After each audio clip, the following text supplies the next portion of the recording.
about your personality. We describe other people's personalities all the time. We say things like, he's very detail-oriented, or she's the strong, silent type. Think about the ways people describe you. Do you focus on the big picture or the fine print?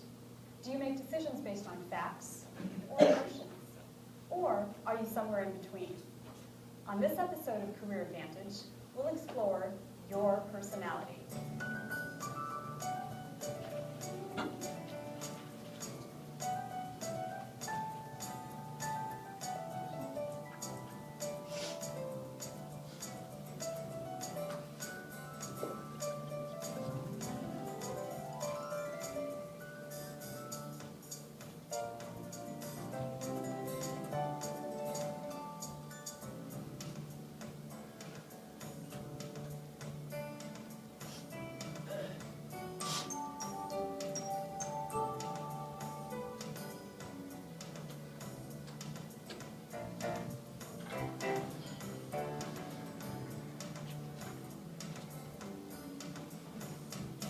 Think about personality as how you prefer to interact, communicate, and learn.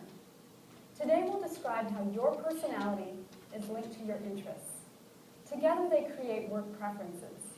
When you're aware of your interests and personality, you can find work that fits who you are. What we're really looking at when we're looking at personality is we're looking at the factors of personality that make the biggest difference in the workplace. One of those is interests. And what the person is interested in terms of the kind of work that they're going to do, but also in terms of the kind of environment that they're going to be working in, the way they'll be managed, the kind of autonomy they may have on the job, or the kind of structure there is on the job. I'm categorizing those very loosely as interests, but they're all aspects of personality that are going to influence why that job or that career is important and satisfying to that individual. Let's start by looking at your childhood. What did you love doing as a child? My brother used to take apart appliances and electronics and then put them back together. He also sold his Halloween candy. No one made him do these things. This is what he gravitated to spontaneously. No wonder that he's now a telecommunications engineer and a successful corporate manager.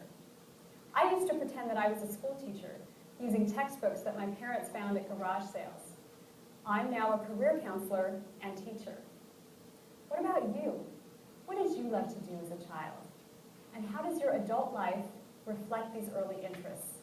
When I was 9 or 10, we had this carriage house. We lived in Colorado.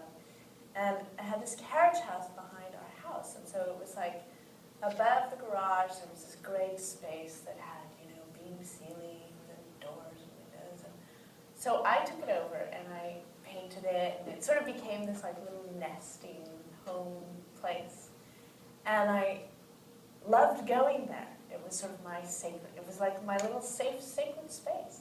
So I would have friends over and play imaginary games with them there. Which is kind of what I thought I've been doing in my studio, creating a space where I want people to feel comfortable to come. I spent a lot of time with my family, my uncles, my aunts, particularly my uncles. We used to go fishing a lot as a kid.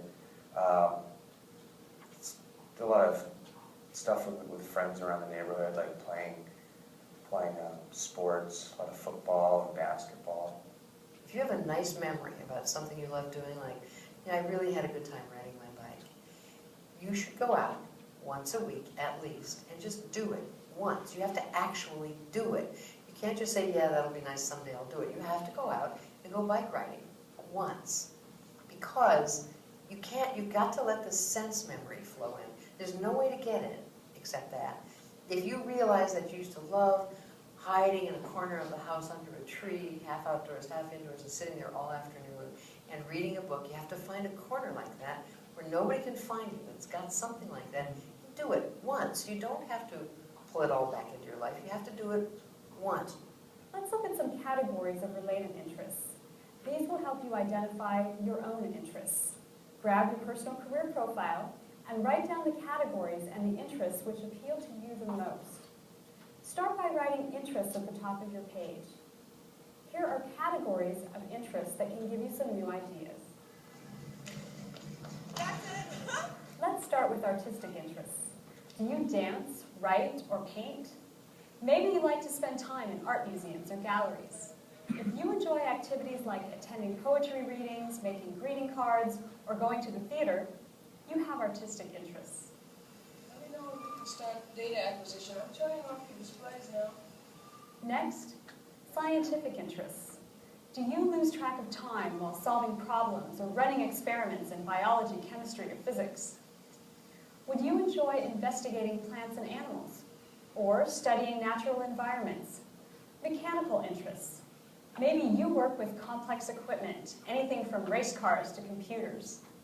If you are intrigued about how things work and how they can be repaired or improved, you probably have mechanical interests. Social interests. Do you influence and motivate others?